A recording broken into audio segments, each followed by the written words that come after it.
मित्रांनो, लग्नानंतर होईलच प्रेम ही मालिका सध्या मनोरंजक वळणावरती आहे.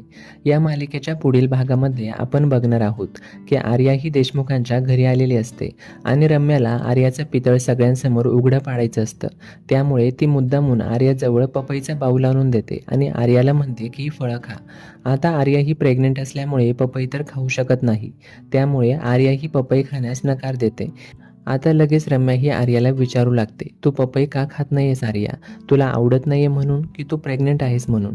आता रम्याचे हे बोलणं ऐकून आर्याला आणि सगळ्यांनाच मोठा धक्का बसतो. रम्या ही पुढं आर्याला विचारू लागते की सांग, तू प्रेग्नेंट कशी आणि कोण आहे तो मुलगा? तेव्हा लगेच रम्याला थांबवत नंदिनी म्हणू लागते, हा आर्याचा खाजगी प्रश्न आहे रम्या, तू तिला असं का विचारत आहेस? आता आर्या सांगणार इतक्याच जीवामध्येच बोलतो आणि म्हणतो की मी सांगतो की या बाळाचा बाप कोण आहे.